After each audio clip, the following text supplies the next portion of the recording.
안녕하십니까. 오늘 두 번째 이렇게 온라인에서 여러분들을 문안하게 됐습니다. 오늘은 로마서 12장 9절에서 13절의 말씀을 가지고 교회 안에서는 이렇게 봉사하라 라고 하는 제목으로 로마서 38번째 이야기를 여러분들과 좀 함께 하려고 합니다. 먼저 서론을 좀 읽어보도록 하겠습니다. 지난 시간에 우리는 믿음으로 구원 얻은 사람은 주님의 은혜에 보답하기 위해 자기 몸을 하나님이 기뻐하시는 거룩한 산 제사로 드려야 하고, 그러기 위해 먼저 교회 안에서부터 봉사를 시작해야 한다고 배웠습니다. 교회는 주님의 몸인 동시에 우리의 몸이기 때문입니다. 오늘은 교회 안에서 봉사하기를 원하는 사람이 반드시 알아야 할 4가지 기본적인 원리를 배우려고 합니다. 우리가 알다시피 봉사라고 해서 무조건 다 좋은 것은 아닙니다. 유익을 주지 못하는 봉사도 있다는 것을 알아야 합니다. 운동장에서 뛰는 선수가 경기 규칙대로 뛰어야 하듯이 교회 안에서 아침부터 저녁까지 봉사하는 자는 하나님이 성경 말씀을 통해서 가르쳐 주신 원칙대로 봉사해야 하는 것입니다. 네, 교회 안에서의 봉사, 이것처럼 아름답고 선한 일이 어디 있을까 싶습니다. 물론 오늘 서론에서 문제 제기를 할 때 봉사, 그것이 때로는 좀 우리를 더욱더 어렵게 하는 것일 수 있다라고 지적을 하고 있지만, 사실 이 봉사라고 하는 것은 그것 자체가 얼마나 아름답고 또 선하고 귀한 일인지 모릅니다. 그런데 오늘 로마서 12장 9절에서 13절에 보면 우리가 하나님의 교회에서 봉사할 때 우리가 반드시 마음속에 늘 새겨야 할 4가지 원리에 대해서 이야기를 하는데요. 우리가 늘 고백하고 있는 것처럼 이 원리들을 우리가 다 실현해내는 것, 참 우리로서는 결코 쉽지 않은 일입니다.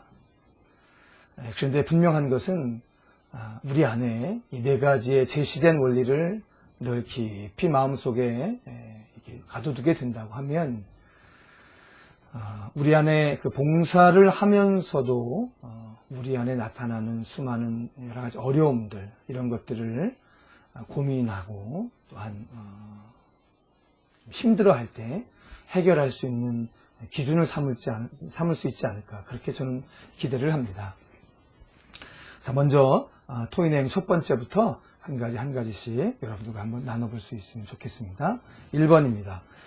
교회마다 들여다보면 크고 작은 시험들이 많이 있습니다. 그런 교회는 충성스럽게 봉사하는 사람이 없어서 시험을 당할까요? 꼭 그런 것은 아닙니다. 어떤 교회라도 봉사하는 사람은 다 있게 마련입니다. 수가 많고 적음의 차이는 있을지 모르지만 교회마다 재물을 드리고 시간을 드리고 전력을 다해서 열심히 봉사하는 사람들이 있습니다. 그런데도 왜 교회가 어려움을 당합니까?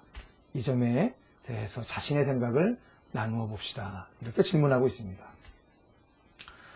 여러분들은 이 질문에 대해서 각자 어떠한 생각을 갖고 계시는지 모르겠습니다.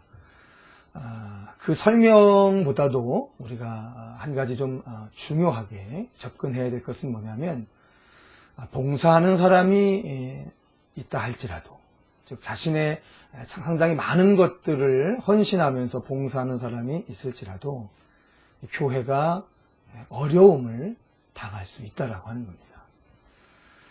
이것은 우리뿐만 아니라 우리 주변의 수많은 교회들을 보면서 충분히 인정할 수 있는 일이 아닌가 싶습니다. 그렇죠. 그래서 참 많은 교회마다 봉사하는 분들이 계세요. 그런데 봉사하는 분이 계심에도 불구하고 교회는 아직도 여전히 이 모양 저 모양의 어려움들을 당하고 있는 교회가 참으로 많은 것 같습니다. 그런 거 보면 우리가 좀 지혜로운 봉사, 성경에서 이야기하는 조금은 지혜로운 봉사로 우리가 봉사할 때 이 불필요한 어려움에 처하지 않게 될 수 있다. 이렇게 생각을 할 수 있게 됩니다. 자, 두 번째 질문입니다. 본문은 우리가 교회 안에서 봉사하는 데 있어서 꼭 명심하고 지켜야 될 많은 원리를 가르쳐 주고 있습니다. 그것들을 네 묶음으로 나눌 수 있는데 그 중에 첫째는 사랑으로 봉사하라는 것입니다. 이 점에 대해서 먼저 성경이 어떻게 말씀하고 있는지 우리 한번 같이 보도록 하겠습니다. 로마서 12장 9절과 10절 두 절의 말씀을 함께 같이 읽어보도록 하겠습니다. 사랑에는 거짓이 없나니 악을 미워하고 선에 속하라. 형제를 사랑하여 서로 우애하고 존경하기를 서로 먼저 하며 이렇게 쓰여 있습니다. 우리가 지난 시간에 은사에 대한 이야기를 나눴을 때 사실 그 은사에 대한 이야기를 나눌 때 우리가 상당히 중요하게 보았던 성경 구절이 뭐였냐면 마땅히 생각할 그 이상의 생각을 품지 말고 오직 하나님께서 각 사람에게 나누어 주신 믿음의 분량대로 지혜롭게 생각하라라고 하는 거였었습니다. 네. 그 은사를 이야기하면서 은사에 대해서 이야기하면서 한 가지 분명하게 사도 바울이 권면하고 있었던 것이 바로 뭐였었냐면 믿음의 분량대로 지혜롭게 생각해야 한다라고 하는 것이었습니다. 내가 모든 것을 다 할 수 있는 것이 아니고요. 하나님이 성령 안에서 주신 은사의 범주 안에서 내가 할 수 있는 것을 제한하는 것, 이것이 참으로 중요하다라고 하는 거였었습니다. 자, 그런데 오늘요, 교회 안에서 봉사할 때 우리가 생각해야 할 원리들 중에 첫 번째가 바로 사랑으로 봉사하라는 것이었었는데 9절과 10절에 보면은요, 이 사랑이 갖추어야 할 두 가지의 이야기를 하고 있는 것 같습니다. 첫 번째는요, 거짓이 없다는 겁니다. 사랑에는 거짓이 없어야 한다라고. 그리고 또 한 가지가 뭐냐면요, 사랑은 서로 먼저 하는 것이다라고 하는 겁니다. 교회 안에서 봉사할 때 갖춰야 할 첫 번째 원리인 사랑으로 봉사하라 할 때 그 사랑은 두 가지를 우리가 반드시 갖춰야 한다라고 이야기하는데요. 그 첫 번째가 거짓이 없어야 한다라고 하는 거고요. 두 번째는 서로 먼저 해야 한다라고 하는 겁니다. 자, 3번에 보면 거짓이 없다라고 하는 것이 어떤 것인지 이렇게 묻고 있습니다. 3번입니다. 먼저 사랑은 진실해야 합니다. 거짓이 숨어 있으면 안 됩니다. 다음 글을 읽고 자신에게 비슷한 구석이 없는지 반성해 봅시다 라고 묻고 있습니다. 그리고 이런 글이 수록이 되어 있습니다. 한번 같이 보실까요? 혹시 선반사랑이라는 말을 들어보셨습니까? 선반 위에 뭔가 귀한 것이 얹혀 있을 때 그것을 어떻게 하면 내 것으로 만들 수 있을까 하고 갖은 아양을 떨며 마음에도 없는 행동을 하는 것을 빗대어서 선반사랑이라고 합니다. 자기 눈에 드는 것이라면 어떻게 해서라도 손에 넣겠다는 얄팍한 계산에서 선반사랑을 하는 사람이 있습니다. 유익을 미리 따져보고 사랑을 하는 사람은 벌써 위선자입니다. 그것은 거짓된 사랑입니다. 진실한 사랑이 아닙니다. 네. 여러분 어떻게 생각하십니까? 거짓이 없다라고 하는 것에 의미하는 깊은 의미가 뭘까요? 그것은 우리가 지금 읽은 글 안에서 보는 것처럼 대가를 요구하지 않는 것, 그것이 아닐까 싶습니다. 근데 저는 그렇게 생각합니다. 과연 교회에서 봉사하시는 분들 중에 대가를 바라시고 하시는 분들이 얼마나 될까요? 우리 교구장님, 부교구장님, 또 구역장, 후원자, 이분들 중에서 과연 대가를 바라고서 봉사하시는 분이 과연 어디 있겠습니까? 그런 거 보면 사실 우리 모두가 진실한 사랑, 거짓이 없는 사랑, 이것을 하고 있는 것은 저는 분명하다라고 봅니다. 그런데 때로는 우리가 이러한 사람들을 간혹 만날 수가 있겠죠. 그래서 우리가 아까 처음에서 문제 제기해서 봤던 것처럼 이런 분들이 있을 때 교회가 조금 어려움에도 처할 수 있고 조금 혼돈 가운데 빠질 수도 있을 거라고 저는 생각을 합니다. 하지만 우리 교회처럼 정말 절대 다수의 분들이 대가를 바라지 아니하고 유익 바라보지 아니하고 봉사하는 진실한 사랑의 사역, 봉사가 있는 교회는 사실은 크고 작은 혼돈이 있을지 몰라도요, 충분히 극복될 수 있을 거라 저는 생각을 합니다. 네 번째, 이러한 이야기를 합니다. 다음 두 가지 사실을 놓고 실천이 잘 안 되는 것을 지적하십시오. 그리고 그 원인이 무엇인지 생각해 봅시다. 라고 묻고 있습니다. 그 첫 번째가 이런 겁니다. 진정한 사랑은 형제를 해칠 수 있는 악은 무엇이든지 미워해야 한다. 선한 의도, 선한 동기를 가지는 것이 중요하다라고 이야기를 합니다. 네, 진정한 사랑, 이것이 다음과 같은 실천이 있어야 되는데, 그 첫 번째가 바로 형제를 해칠 수 있는 악은 무엇이든지 미워해야 한다. 그리고 선한 의도, 선한 동기, 그것을 가지는 것이 중요하다라고 이야기합니다. 여러분 어떠십니까?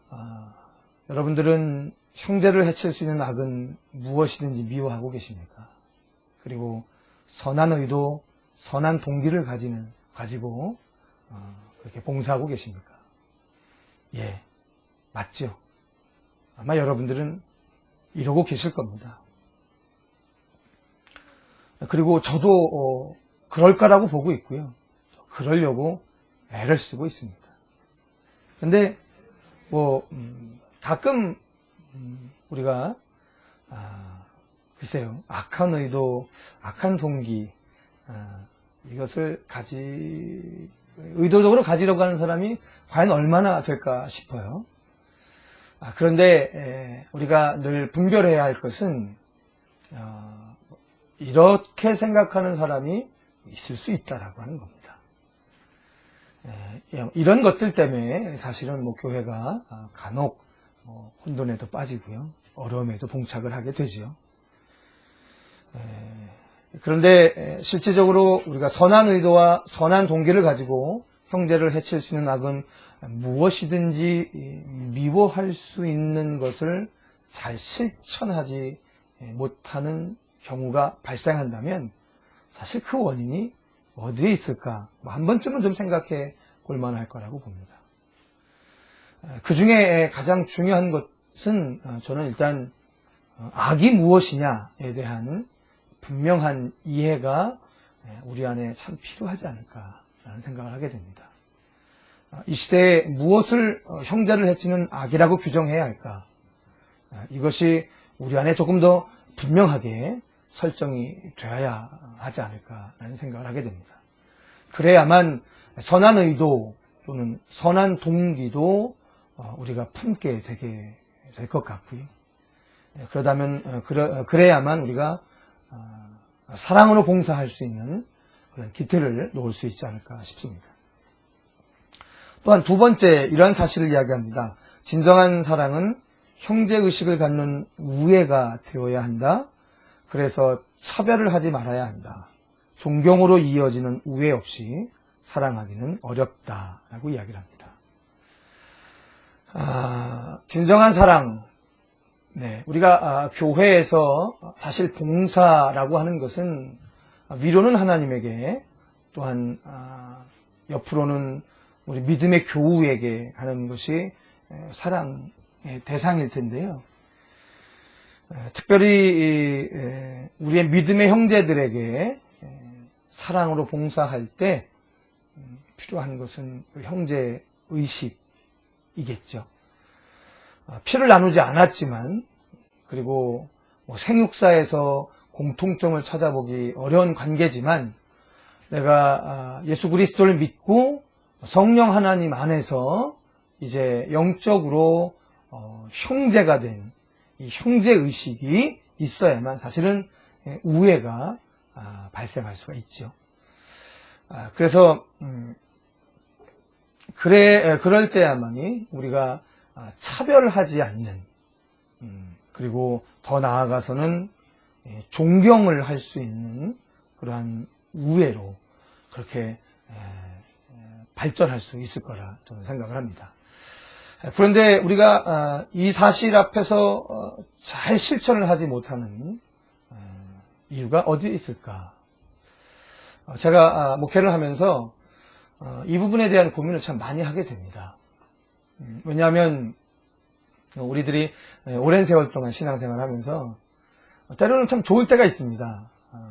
그리고 조금은 또 뭐 이렇게 어려워질 때도 있죠. 우리가 이렇게 좀 굴곡이 있는데요. 근데 우리가 굴곡이 생길 때 가만히 보면 우리 안에 우리가 똑같이 예수 그리스도를 믿고 성령 하나님 아래서 한 형제라고 하는 이 부분이 이렇게 희미해질 때가 있는 것 같아요. 육신의 형제들 사이에서의 그 관계를 보면 그들도 똑같이 피를 나눈 형제지만 가끔은 그렇게 어려움에 처하고 서로를 미워하는 상황이 될 때도 있고 그렇죠. 그들도 별반 다른 것은 아닌 것 같습니다. 그런데 그들은 어느 순간이 되면 우리 안에 조금 어려운 세월이 있었음에도 불구하고 한 부모를 둔 형제 혹은 자매, 이러한 정말 천륜에 대한 생각을 하게 될 때 화해하죠. 좀 시간이 걸릴 수 있지만 또 여러분 그런 세월 경험해 보셔서 아시면요, 미워하도 상대편이 미운 행동을 해도 그 미워하는 내 마음이 그렇게 편치 않습니다, 사실은. 우리가 이러한 것들이 잘 실천되지 않는 이유가 저는 바로 거기에 있다라고 생각을 합니다. 우리 안에 자꾸만 놓칩니다. 우리가 성부 하나님, 이 하나님의 한 자녀임을 우리 예수 그리스도의 십자가의 보혈의 능력을 통해서 한 자녀로 다시 거듭났음을 잊어버릴 때가 있어서 우리가 진정한 사랑이 갖추어야 할 형제의식, 또 존경으로 이어지는 우애, 이런 것들을 가끔 놓칠 때가 있지 않나 싶습니다. 다섯 번째 이야기를 좀 해보고 싶습니다. 다음 두 구절을 가지고 옛 계명과 새 계명을 비교하십시오. 사랑의 표준이 어떻게 다른가를 알 수 있습니다.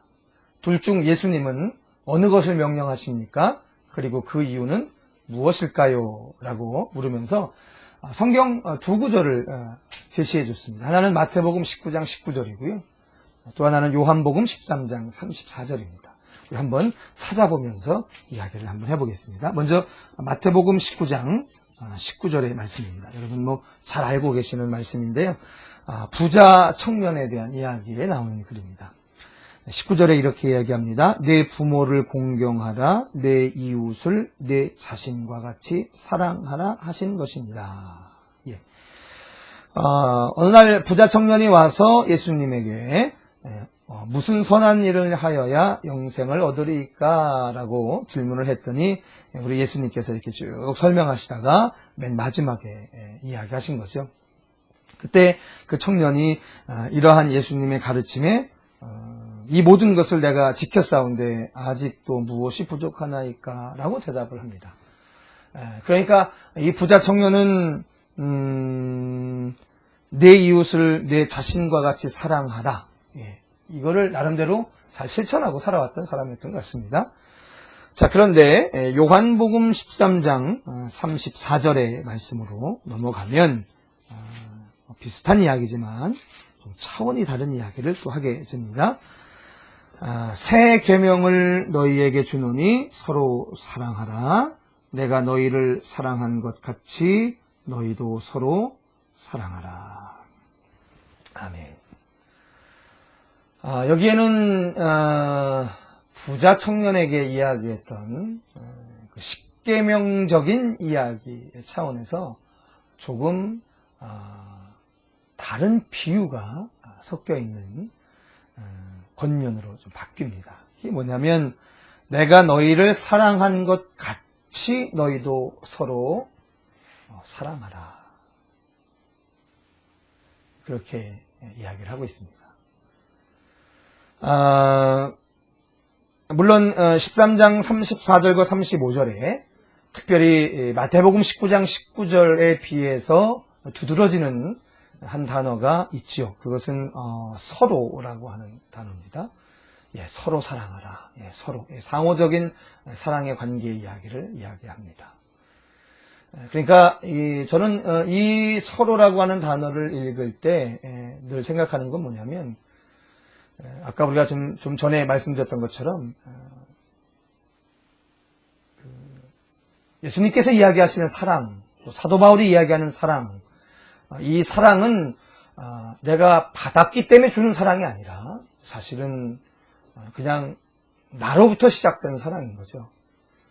상대편이 나에게 어떠한 의미로 다가올지라도 어떠한 존재로 서 있다 할지라도요. 내가 먼저 사랑하는 겁니다. 먼저 사랑하는 거죠. 자, 그런데 여기에 보면 예수님이 내가 너희를 사랑한 것 같이 라고 하는 그 단서를 좀 달아주세요. 그러면 우리가 한 가지 생각해야 될 게 뭐냐면 예수님이 우리를 사랑한 사랑이 뭐냐를 생각을 해야 되지 않겠습니까? 네, 여러분 예수님이 우리를 사랑한 사랑이 어떤 사랑이었을까요? 여러 가지로 설명을 하실 수 있겠지만 우리가 오늘 공과에 나오는 이 전반적인 이야기의 흐름에서 우리가 조금 예수님의 생애를, 예수님이 우리를 사랑한 그 사랑을 조금 재평가해 보자면 아무 흠이 없음에도 불구하고 아무 죄가 없으심에도 불구하고 그 죄 때문에 죽을 수밖에 없는 우리들의 죄를 대신 짊어지시고 죽으셨다는 겁니다. 억울하셨죠. 참 힘드셨죠.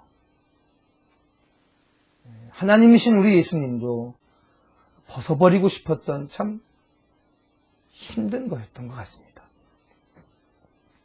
그런데 이 마태복음 19장 19절 즉 부자 청년이 했다라고 자신 있게 이야기한 그 사랑, 그리고 요한복음 13장에 나와 있는 이 사랑, 이 둘 중에 우리 예수님은 사실은 요한복음 13장 34절에 나와 있는 사랑을 명령하고 계시다는 겁니다. 그 이유가 어디 있을까요? 네, 여러분 그게 진짜 사랑이지.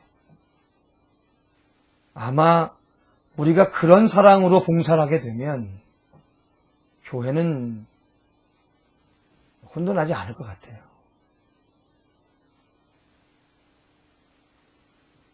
어쩌면 우리가 혼돈당하고 있는 교회를 묵상할 때 우리가 항상 놓치고 있는 것이 하나 있지 않나 싶습니다.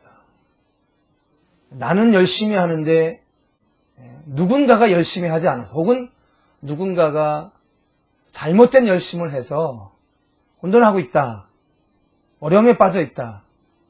이렇게 생각하려고 하는 것이 우리들의 습성이 아닌가 싶어요. 그런데 오늘 이 공과를 진행해 나가면서 생각하게 되는 이유는, 진짜 이유는요.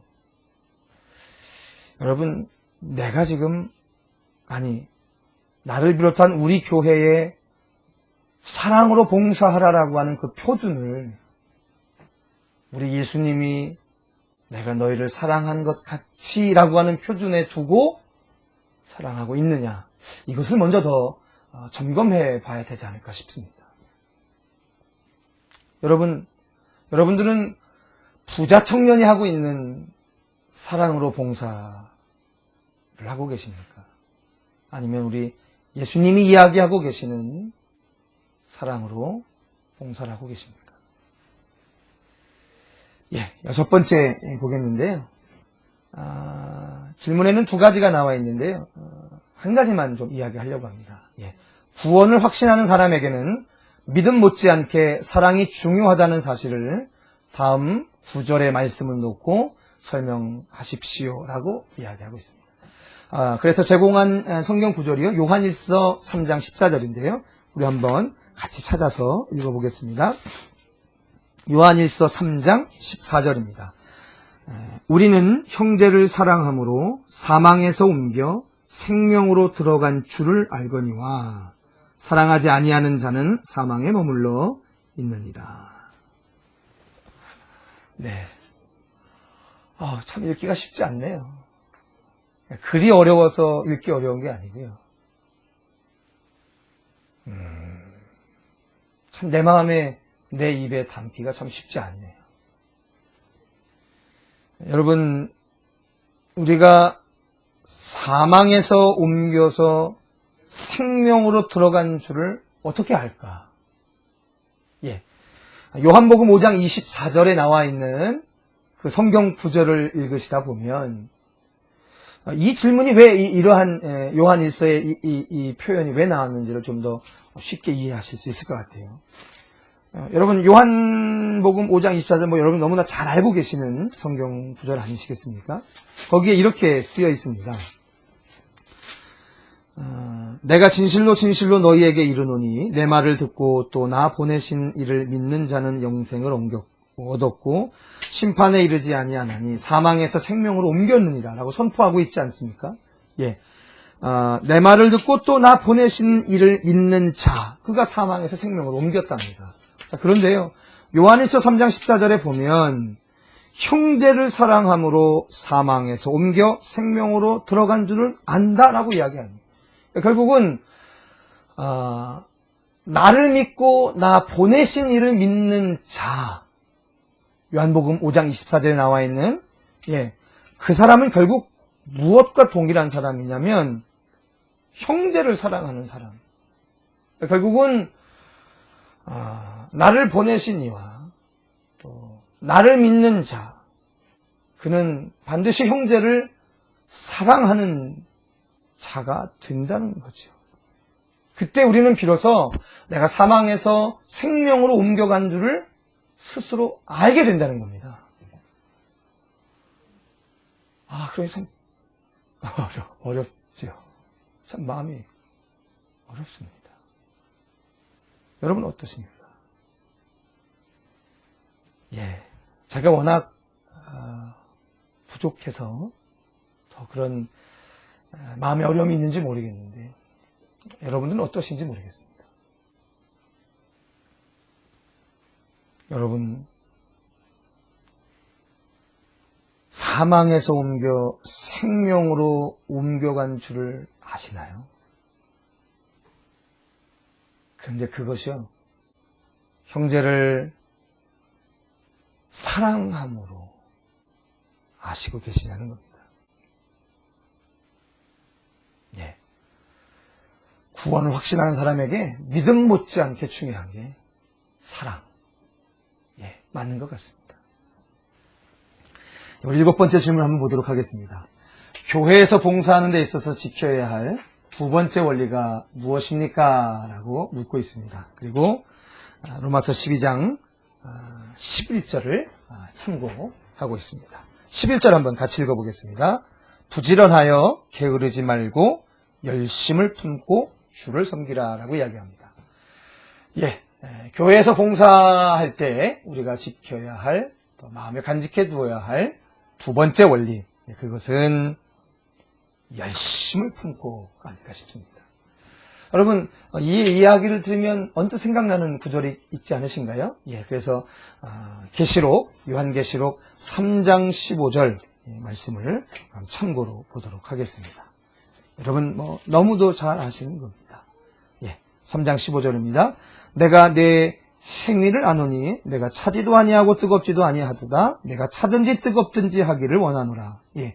라오디게아 교회에 보내는 말씀. 예. 라오디게아 교회가 하나님한테 질타를 받은 이유, 예수님한테 질타를 받은 이유, 그 한 가지 이유가 바로 뭐냐면 차지도 않고 뜨겁지도 않다. 미지근하다. 이것이 지금 교회 안에서 봉사할 때 우리가 지켜야 할 아주 중요한 원리라는 거예요. 근데 여러분, 우리가 왜 자꾸만 차가워질까요? 우리가 왜 냉랭해질까요? 저는 개인적으로는 그런 생각을 합니다. 가끔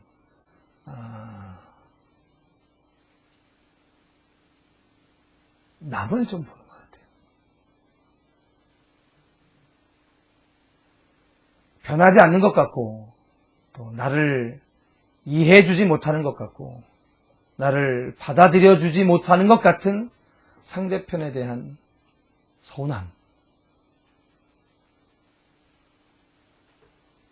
이것이 나를 차갑게 만들어 놓지 않나라는 생각을 합니다.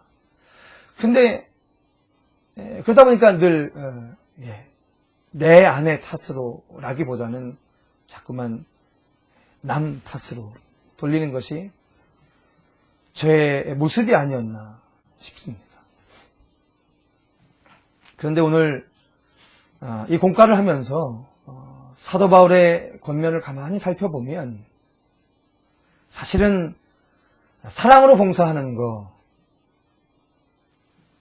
이것이 상대편이 나에게 무엇을 했기 때문이가 아니라 사실 나로부터 시작되는 것을 너무도 분명히 이야기하고 있는데, 이것을 잃어버리게 되면 내가 차가워지지 않나 싶습니다. 여러분, 우리가 뜨거워질 수 있는 방법, 그것은요, 사실은 상대방을 바라보지 않는, 그럴 때야만이 가능한 것이 아닐까, 그런 생각을 하게 됩니다. 여러분, 힘드시죠? 저도 이 벽을 뛰어넘지 못해서 힘들 때가 참 많습니다. 여러분, 우리 오늘 말씀 안에서 다시 한번 좀 이렇게 우리를 갱신하는 성령의 도우심을 입었으면 좋겠습니다. 여러분, 먼저 사랑하는 거죠. 먼저 사랑하는 이 사랑의 원리를 우리가 끝까지 놓치지 않았으면 좋겠습니다. 그럴 때 우리가 계속해서 뜨거울 수 있는 우리의 신앙의 삶이 되지 않을까 기대를 해봅니다. 8번째, 한 사례를 이렇게 소개하고 있습니다. 당신은 주님의 교회를 위해 어느 정도의 뜨거운 가슴을 가졌습니까? 다음에 예를 읽고 비교해 보십시오라고 합니다. 그리고 이런 글을 수록해 놓습니다. 각 부서마다 수고하는 분들이 많지만 주일학교에서 우리 자녀들을 위해 땀 흘리는 교사들의 이야기를 듣고 싶어서 교육을 전담하고 있는 목사님에게 자랑스러운 교사 한 분을 추천해 달라고 했습니다. 그랬더니 조사가 잘된 자료를 가지고 왔습니다. 자료를 보니 정말 대단했습니다. 그 교사는 나이가 45세인 평범한 주부입니다. 저하고 동갑이시네. 거주지는 우리 교회에서 먼 거리에 속하는 노원구 상계동입니다. 지금 초등학교 4학년을 맡아서 가르치고 있습니다. 남편도 함께 주일학교에서 봉사합니다. 슬하에는 자녀가 둘 있습니다. 이분들의 주일 스케줄이 어떤지 보십시오. 아침 7시에 집을 출발합니다. 1시간 반 지나서 교회에 도착합니다. 9시 30분까지는 교사 준비 기도회에 참석합니다. 그리고 9시 30분부터 11시 10분까지 1시간 40분 동안 초등학교 4학년 어린아이들을 데리고 말씀을 가르치고 함께 예배 드리면서 씨름합니다. 11시 30분부터는 대예배에 참석하여 주일 예배를 드립니다. 예배가 끝나고 나면 1시부터 2시까지 점심 식사를 하고 2시부터 3시까지는 교사 중보 기도회에 참석합니다. 그리고 기도회가 끝나고 나면 4시부터 6시까지 2시간 동안 어린이 제자 훈련을 지도합니다. 그러면 집으로 돌아가는 시간은 언제입니까? 남편은 아이들과 조금 먼저 들어가고 부인은 8시쯤에 귀가한다고 합니다. 네, 저보다 더 하시네요. 예, 이분의 주일 한날의 이 모든 신앙적인 스케줄이 뭐 옳으나 그르냐 이것을 논의하고 싶은 마음은 없습니다. 그보다 더 중요한 것은요, 어떻게 이러한 삶을 진행해 나가고 계시냐는 거죠. 우리 교회는 이렇게 살아가시는 분 안 계신가요? 이분만큼 훌륭하게 사시는 분 참 많을 거라고 봅니다. 근데 중요한 건 이 분이 이렇게 뜨거운 가슴을 가질 수 있게 된 이유가 어딜까 참 궁금합니다.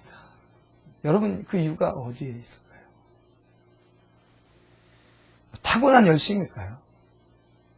저와는 다른, 우리와는 다른 이 열심의 DNA를 갖고 계신 분일까요? 아니면 우리가 지금 계속해서 고민하고 있는 것처럼 사도 바울이 권면하고 있는 봉사의 4번째 원리 중에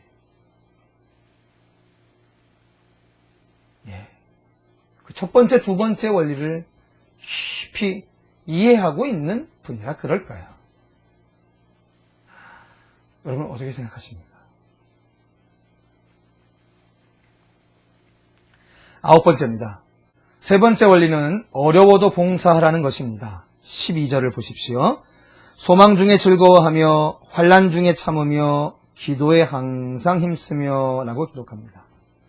네, 어려워도 봉사해라 라고 이야기를 합니다. 네, 이거 참 우리가 참 놓치기 쉬운 원리인 것 같습니다. 예, 어려우면 그 어려움이 해결되고 난 이후에 하려고 하죠. 근데 오늘 로마서 12장 12절에는 분명하게 이야기를 합니다. 환난 중에 참으며 기도에 항상 힘쓰며 소망 중에 즐거워하며 이런 이야기를 합니다. 여러분이 가만히 보시면요, 소망 중에 즐거워하며도요, 여러분 소망한다라고 하는 사실은 그 소망의 내용이 현재 이루어지지 않았기 때문에 그런 거죠. 그러니까 지금 현실은 사실은 소망하는 그 시절과는 조금 다른 현실. 그런데 이상하죠. 즐거워한답니다. 어려운데요. 현실이 어려운데 즐거워한다는 거죠. 이유는 소망 때문에 그렇습니다. 그리고 환난 중에 참고요. 그리고 기도에 항상 힘쓰는 거예요. 어떻게 이게 가능하죠? 환난 중에 참고 기도에 항상 힘쓰는 거예요. 네. 근데 아주 분명하게 사도 바울이 이야기하는 건 뭐냐면요, 어려워도 봉사하라. 여러분, 제가 100% 이유는 모르겠어요. 그런데요, 어려울수록 봉사하는 게 답인 것 같습니다. 여러분, 어려우시죠? 힘드시죠? 요즘 얼마나 힘들다고 합니까? 그런데요, 여러분, 어려워도 봉사하라네요. 그게 맞다네요. 사람으로서 하나님의 뜻을 가장 잘 알았던 사람, 그 사도 바울이 이야기하는 건 어려울 때 봉사하랍니다. 묘한 건요, 어렵다고 봉사하지 않게 되면 교회가 혼돈이 된다는 거예요. 교회가 어려워진다는 거예요. 어려울 때일수록 봉사해야만 이상합니다. 그 문제를 해결하게 되고요, 교회는 교회로서의 모습을 갖추게 된다는 겁니다. 여러분, 오해하지 마시고 들으십시오. 어려우시죠? 봉사하십시오. 힘드시죠? 봉사하십시오. 울고 쓰러지고 싶으시죠? 봉사하십시오.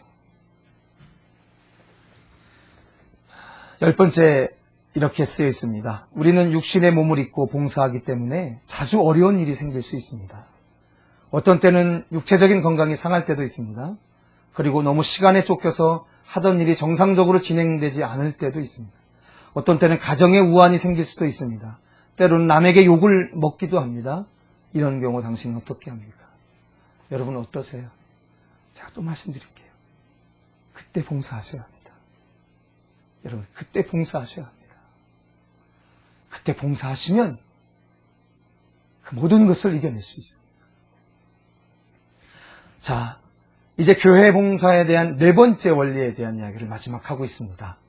11번 문제입니다. 교회 봉사에 대한 네 번째 원리가 있습니다. 무엇입니까? 우리 로마서 12장 13절 같이 읽겠습니다. 성도들의 쓸 것을 공급하며 손 대접하기를 힘쓰라 라고 합니다.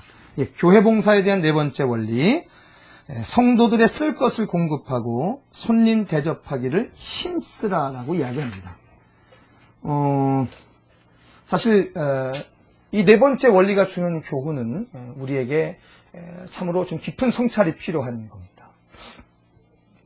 왜냐하면 언뜻 조금 교회 안에서 봉사할 때 지켜야 할 원리와 좀 이렇게 직접적으로 연결되어 있다라고 평가하기가 꽤 쉽지 않습니다. 그런데 교회 안에서 봉사할 때 우리가 지켜야 할 네 번째 원리 중에 사도 바울이 참 이상할 만큼 좀 문맥에 조금 동떨어진 것처럼 느껴질 정도로 13절의 이야기를 이야기하면서 마감을 하는데요. 가만히 보면 우리가 좀 깊이 생각해야 할 부분이 있는 것 같습니다.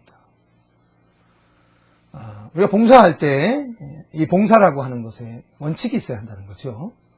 그게 뭐냐면 봉사는 사실 우리의 처지를 먼저 바라보는 거 아니라는 겁니다. 우리가 사도행전 2장 하반부에서 초대교회의 그 아름다운 모습을 적어놓은 글을 보셨죠? 거기에도 그렇습니다. 초대교회가 세상으로부터 칭송받을 수 있었던 아주 중요한 이유 중에 하나가 바로 뭐냐면 우리가 남은 것을 가지고 세상을 필요를 채워줬던 것이 아니라 세상의 필요를 쫓아서 우리가 공급해줬다라고 하는 겁니다. 근데 이게 참 중요한 원리인 것 같아요. 사도행전뿐만 아니라 오늘 사실 사도 바울도 로마서에서 그 이야기를 하게 되는 겁니다. 즉 교회 봉사가 갖추어야 할 아주 중요한 원칙 중에 하나가 바로 뭐냐면 우리의 처지와 또는 상황과 형편으로부터 시작된 봉사가 되어서는 안 된다는 겁니다. 즉 우리가 봉사해야 할 객체, 봉사해야 할 대상, 그들의 형편이 오늘 우리의 봉사의 출발이 되어야 한다는 겁니다. 그리고 얘기합니다. 힘쓰라라고 이야기합니다. 예, 힘쓰라라고 하는 건 뭐냐면 사실 우리 현재 상황이 힘쓸 수 없는 상황이라는 걸 전제하는 거죠. 예, 오늘 그래서 마지막에 이런 이야기를 해놓고 있습니다. 벤 다이크라고 하는 분이 쓴 대저책이라는 소설에 나온 이야기죠. 비록 꾸며낸 이야기지만 우리에게 무엇인가 주는 메시지가 있다라고 하면서 수록해놓은 글입니다. 어떤 부자가 천국에 갔대요. 그는 천사가 인도하는 대로 자기 집을 찾아갔답니다. 아주 작은 오두막집이 나타났어요. 보기에도 민망한 그 오두막은 그가 살아야 할 집이었답니다. 그는 너무도 어이가 없었어요. 그런데 자기 집 옆에 천사들이 의리의리한 대저택을 열심히 짓고 있었답니다. 누구의 집이냐고 물었더니 그와 한 동네 살던 초라한 의사의 집이라고 했대요. 거기에 비해서 형편없는 그가 어떻게 저런 대저택에서 살 수 있느냐고 항의적으로 말했더니 천사가 부자에게 이렇게 말했답니다. 지금 짓고 있는 건축자재는 모두 그 의사가 세상에 사는 동안 부지런히 보내온 것들입니다. 그런데 당신은 너무 적게 보냈어요.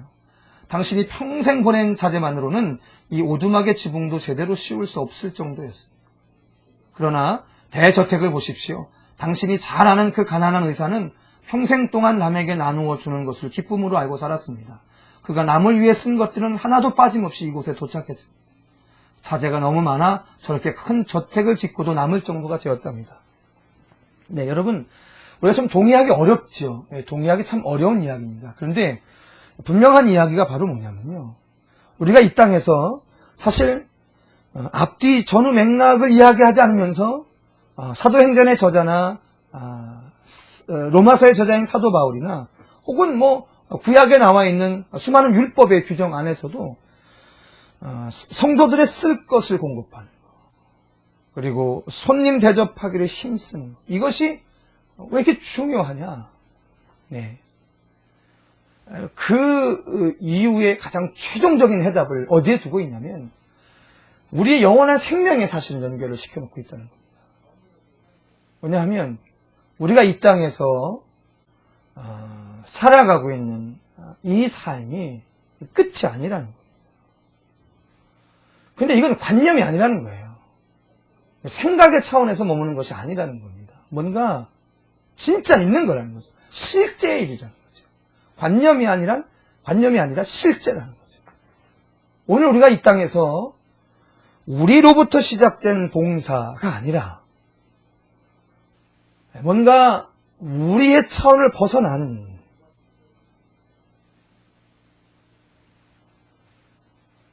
그 봉사여야 하는 가장 중요한 이유는요. 사실 이 모든 것의 결과가 우리 영원한 생명과 연관이 있다라고 하는 실체적인 사실이 사실 우리에게 중요한 결론이 아닐까 싶습니다. 우리 사랑하는 구역장 후원자 여러분,